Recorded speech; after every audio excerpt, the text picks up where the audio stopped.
worst? We always talk about like gay cinema, for example, but is there something? I think every great movie is gay.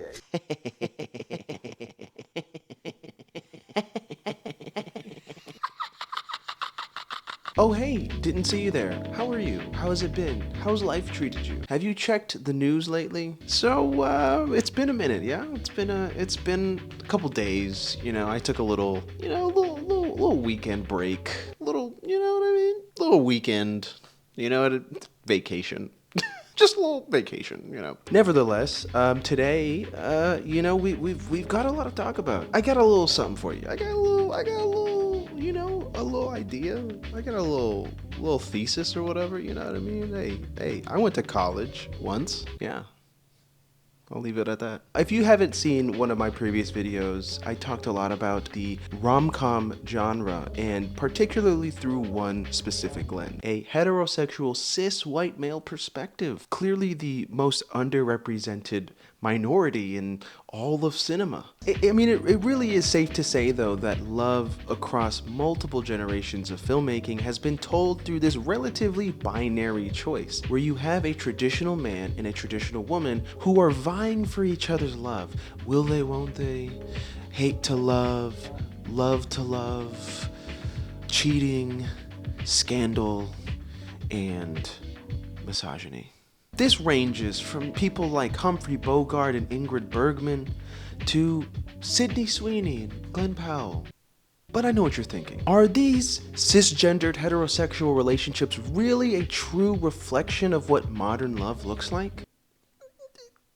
I'd like to talk to you guys today about the way in which the masculine and feminine have flipped, how gender roles and gender fluidity have been used, especially in the cinematic view, to tell more compelling stories, and particularly more compelling romantic stories. I want to take you guys on a journey, kind of cinema.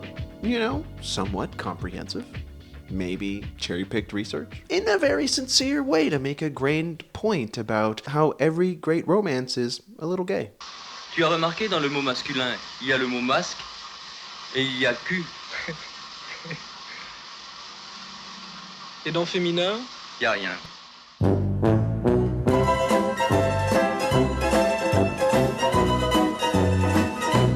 In order for us to continue this conversation, we have to agree on a few set of facts, right?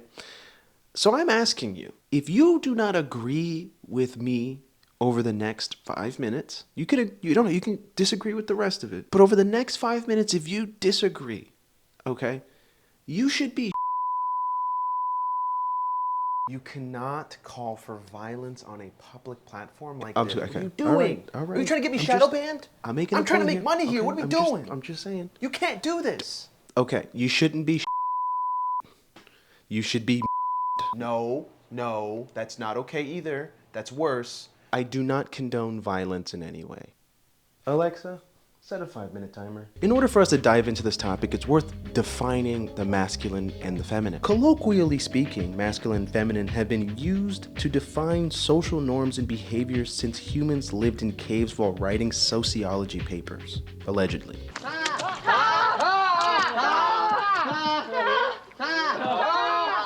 Doo-doo!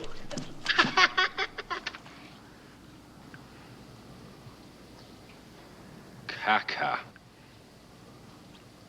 Shit.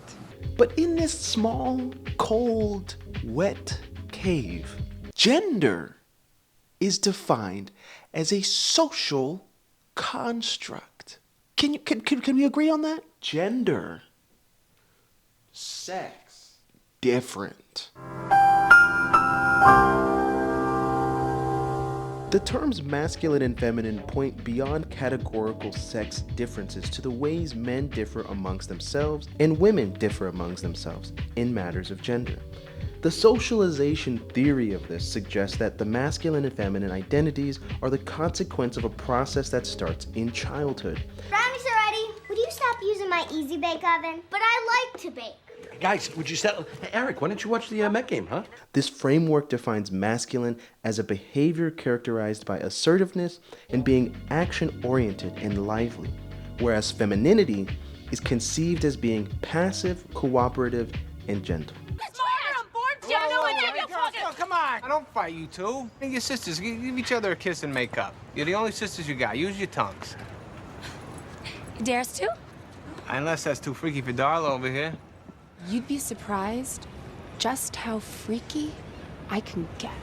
In these Western societies, specifically America, but also you could certainly argue most of Europe, gender power is held by the white, moderately educated, middle-class, able-bodied heterosexual men, whose gender represents a term called hegemonic masculinity. Follow me here, all right? We're almost done. Hegemonic masculinity is all about subordination, being stronger, better, tougher, more physical, more violent, more domineering than both other men and women. It is through this domination that hegemonic masculinity gains power by subordination, oppression, violence. In many cases, you could argue that hegemonic masculinity derives from a toxic masculinity, right? Mommy loves you. Baby wants to fuck. These beliefs that in order to be a real man's man, you have to dominate the other person or the next man or the person beside you, or in often cases, the women around you. And the champions of these ideals, it's guys like, What are you doing, bro? Get out of my, go in the garbage can. What is up with the cup collection? or the ones telling women that they are somehow superior. This guy, or this guy.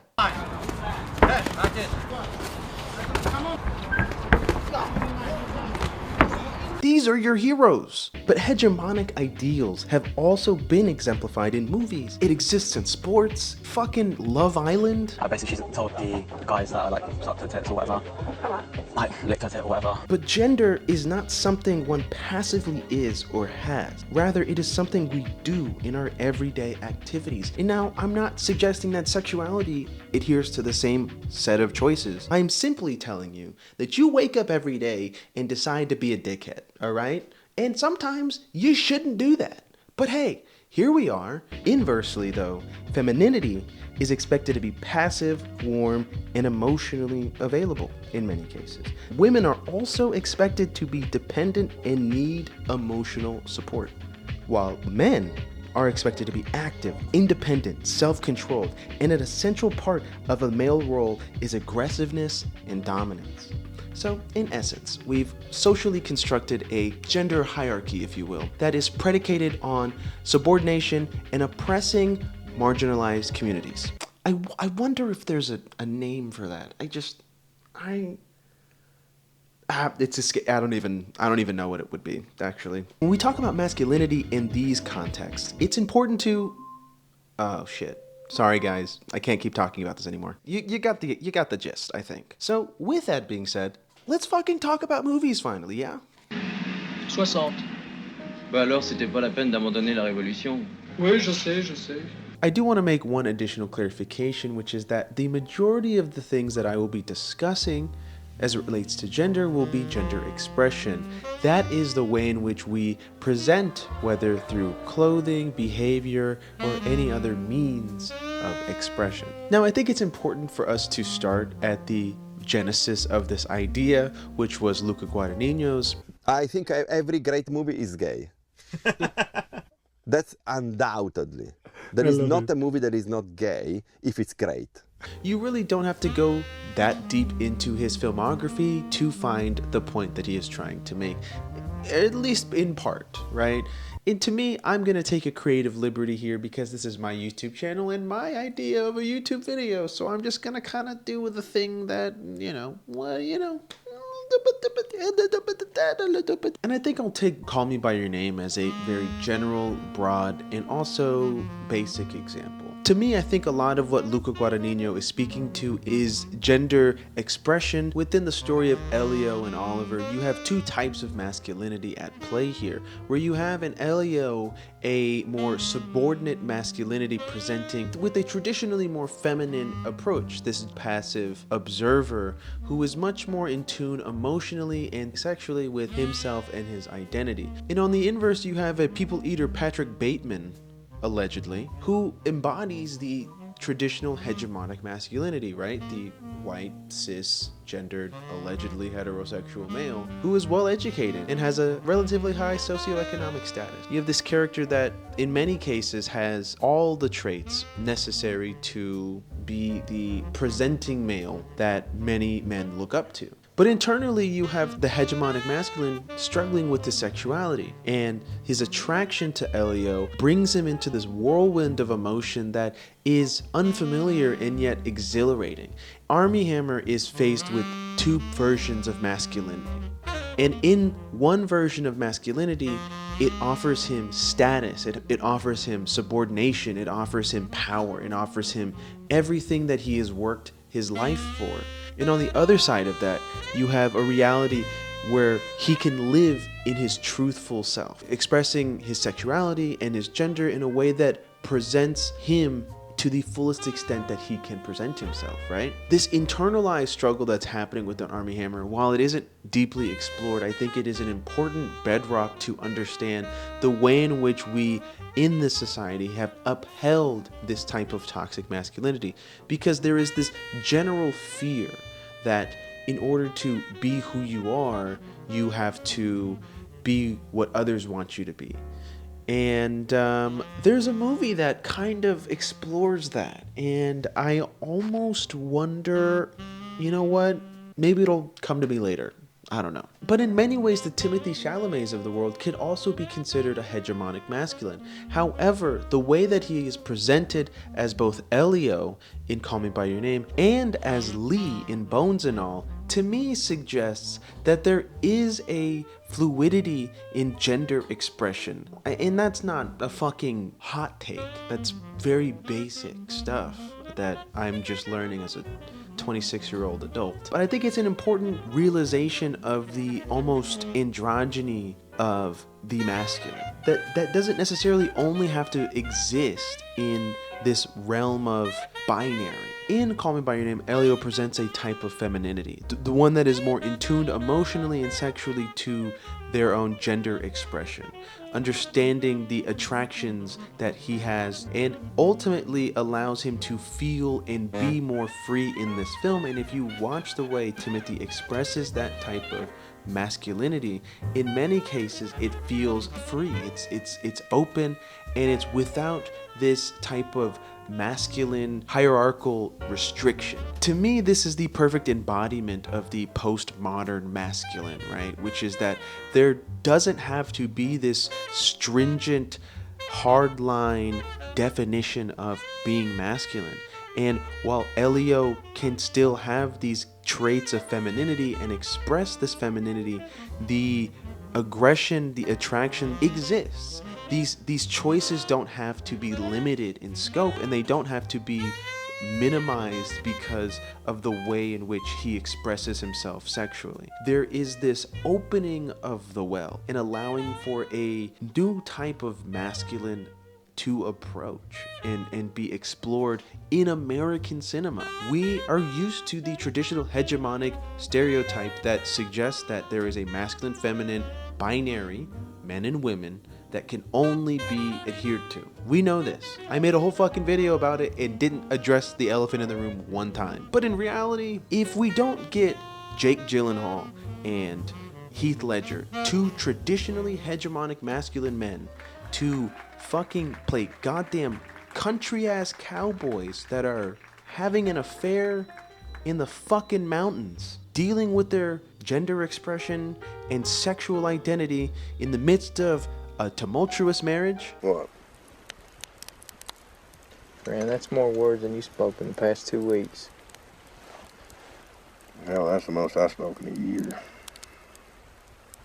These two champions of rom-coms, exemplary examples of what white men want to be, are in the mountains, questioning their sexuality and suffering from hiding behind a fake identity. Tell you what, we could have had a good life together. Fucking real good life.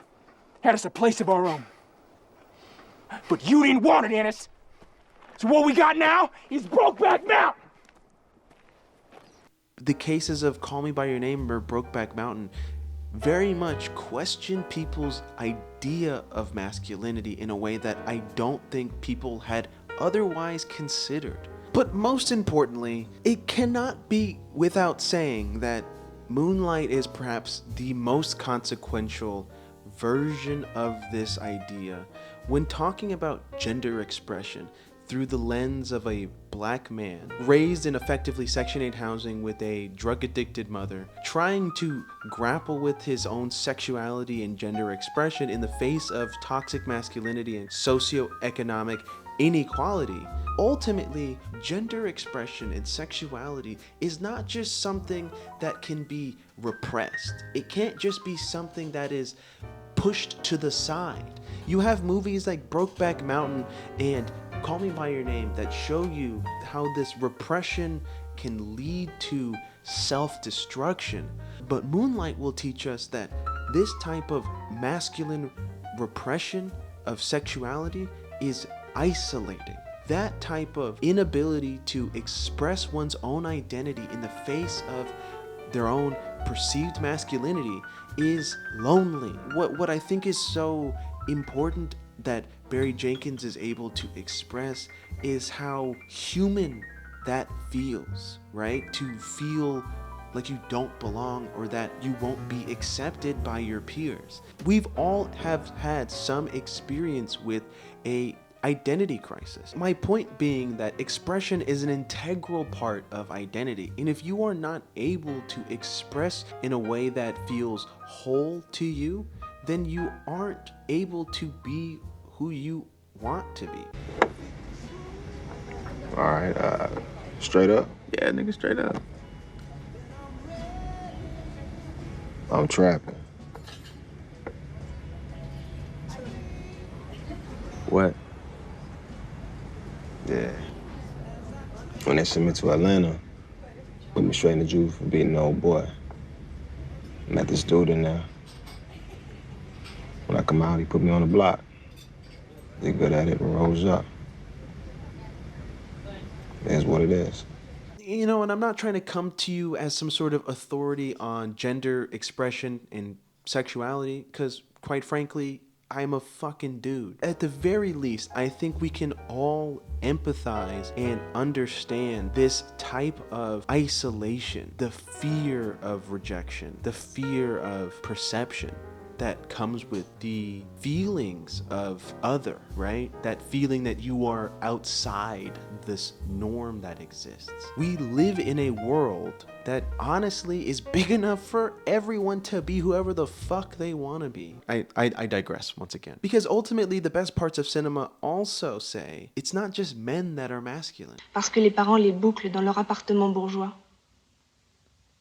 La française moyenne n'existe pas. Across time and place and space and all these things, we've had versions of women in predominantly masculine environments or masculine roles. But my favorite thing about Love Lies Bleeding is that it takes this idea of the hegemonic masculine and places it in the body of a woman. And this version of masculinity that Jackie, played by Katie O'Brien, is presenting is one of the toxic hegemonic. Now, I don't know if that's a real sociological term. I just kind of, like a resume, I'm putting two buzzwords together. And I love this opening sequence that we get in the beginning of Love Lies Bleeding, which starts with the hairy chest, sweaty body, working out, strong muscles, suggesting this very masculine urge of strength, of power, of intensity. And it is a perfect vessel for us to explore the violence, the aggression that is attached and attributed to upholding this type of masculine. Exploring it through the Jackie character in Love Lies Bleeding, to me, is such a powerful tool because ultimately we see how explosive and dangerous it becomes. Now, I understand that she's juicing, right? And part of the story is talking about this level of addiction to power and greed and all these things. To me, I'm liberally, not liberally, but liberally in a liberal way, ultimately a metaphor for this desire to be expressing a type of hegemonic masculine that even the traditional white cisgender hetero male can't even uphold himself. What I see is a conversation between a movie like Love Lies Bleeding and Happy Together. Now, Happy Together is a movie about a couple that take a trip to Argentina, and while there cracks in the relationship begin to form. The story really ruminates in the volatility of these two men, the emotional instability of Ho, and the real lackadaisical, almost repressed energy we still get from the Lai character played by Tony Leung. What starts as a romantic trip turns into a fight for survival as these two characters drift apart in their romantic relationship that creates a relatively toxic and mostly violent situation for the both of them, as Ho seemingly keeps finding himself in altercations with men, getting beaten up, and Lai having to protect this person that is essentially the only human being he knows in this foreign land. And so this toxic relationship becomes the only thing tethering them to their reality. And I think, my favorite scene obviously is probably the most familiar shot that most people have seen, which is the dance sequence that happens. But I really don't think that any stills or standalone scenes really give you the full weight of this moment. These two characters have only themselves in this story. They are lost in Argentina, unable to make it back home, in accordance to the tumultuous situation that Ho has created and the banality in some ways of Lai and his inability to challenge or prevent Ho from continually putting himself in precarious positions. But this moment makes you realize that no matter what happens, regardless of any emotional volatility, toxicity, or violence that befalls these two, they are the only two people that understand one another. I think that this brings us into this gray area of relationships, and I feel as though in this level of toxic connection we find two characters like Jackie and Lou, where both of these characters are effectually separated from their civil society and are forced now to connect with each other because they are the only two people that can recognize each other's identity. In both stories, the masculinity within this film becomes the most violent force against the characters. And in Jackie's case, it takes the form of steroid, this desire and ambition to be the strongest, baddest, and intimidating figure within her surroundings, right? While being isolated in both stories, they are effectively outcasted violently. I think two scenes sit at odds to me within Love Lies Bleeding that happens within like the first 10 minutes of the story, which is that the first time we meet Jackie, she is in the back of the car getting you-know-what by you-know-who. But in this beginning, Jackie is using her femininity to attract what she wants. And on that same breath, she wants to use her masculinity to repress those of which she doesn't want, right? And we see that at the end of her workout when she's walking out with those men and they try to approach her sexually and she rejects them. And when she goes to speak to the Kristen Stewart character, we have this moment where one of the male characters... You know Lou here is a grade A dyke, right? Says so. Fine, come on. But this moment right here, you have two competing versions of masculine and feminine in one person. Without having to define what that is, she just embodies both moments simultaneously. I think these moments are very significant, especially in the first 10 minutes, obviously, to describe this type of character by describing the person that she is and suggesting the person she wants to be.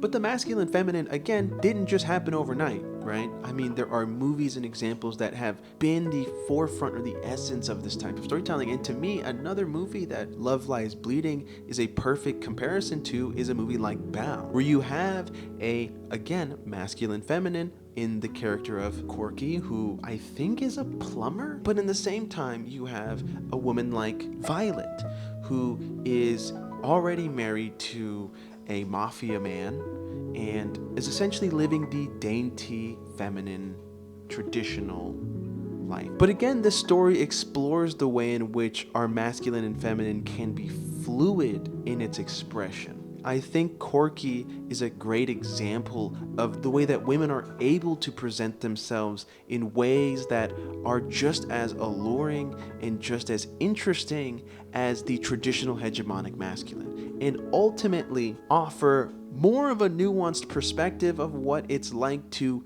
live in a time and a place where you are an outcast. But in Violet's case, she is repressed in the sense that her man, the mafia man, is essentially repressing who she is. And she has to find this way of escape. And through that escapism, she's able to be identified by a woman like Corky, who has already been socially outcasted. But I do think Bound and Love Lies Bleeding, again, are communicating that level of sexual identity, I mean down to the damn hand shots.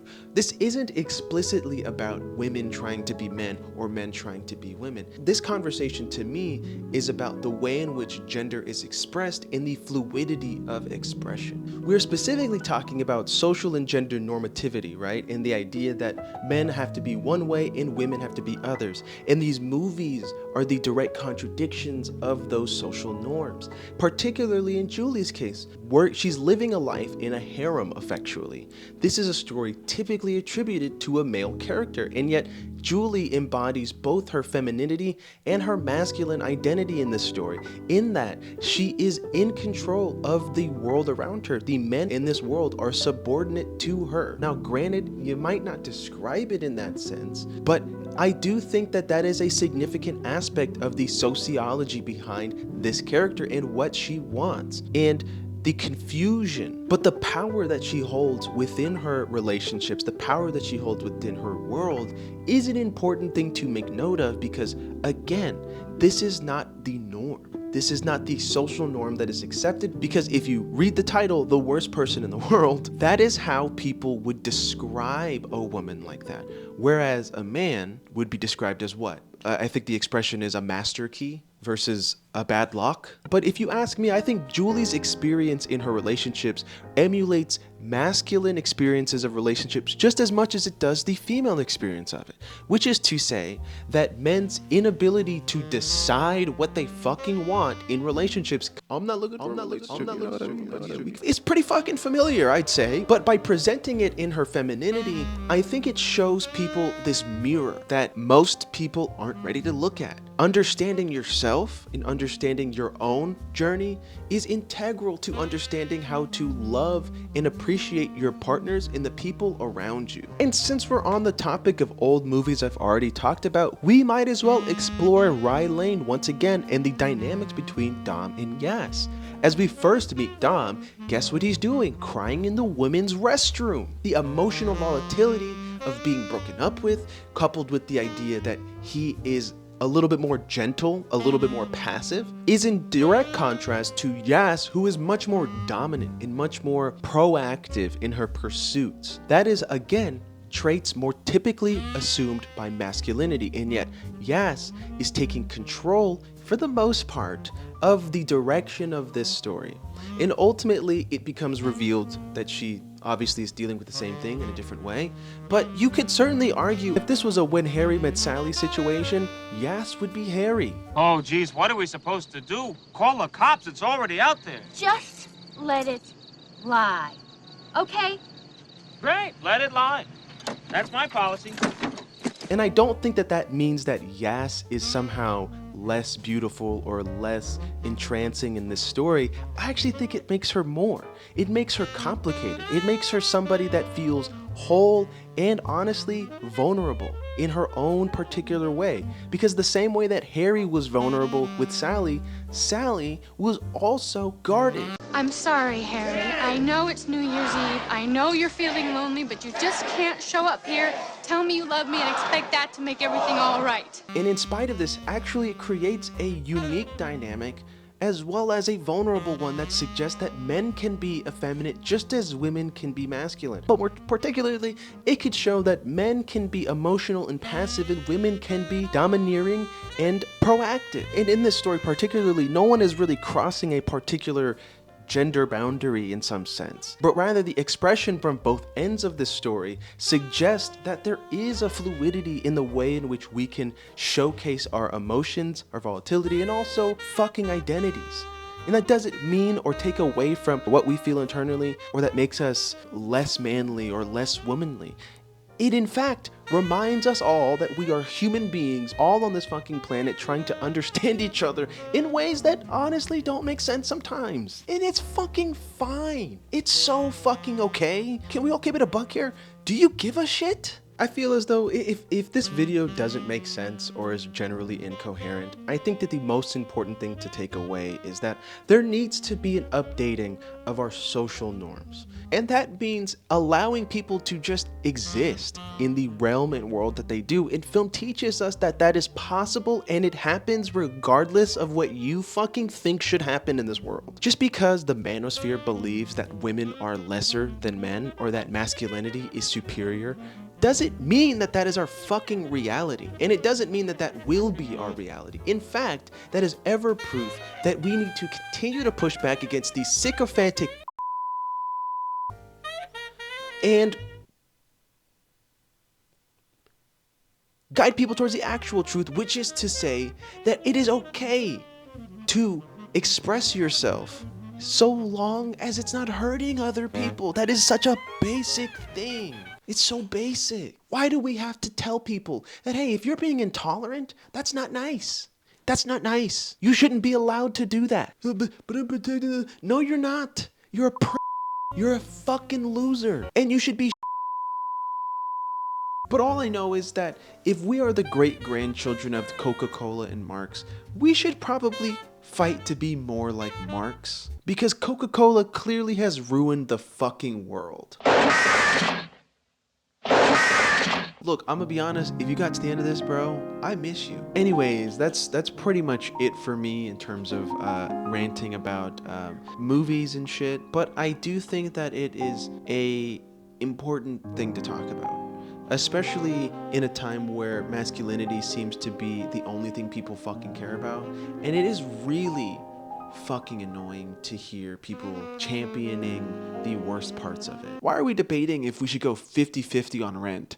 Bitch, there are children dying. Fucking focus. Please give me your thoughts on this video in the comments. I have no discernment over what points I made that were legitimate and or stupid and uninformed. So let me know, and if there's enough people that fucking hate me, I'll make another video and apologize like I always do. Until then, I'm right and you're wrong. But thank you for coming back to my channel. If I was gone, I was objectively gone. I wanted to make a video while I was doing my fundraiser for my film, which we hit our fundraising goal. Well, 80%. I should have made a video on the channel during that time, and I apologize, but ultimately I don't, because I want to make a good video, and I think my goal on this channel is to make content that I'm proud of, and I'm hoping that I can be proud of this video, but I could still be wrong. I'm open to being wrong.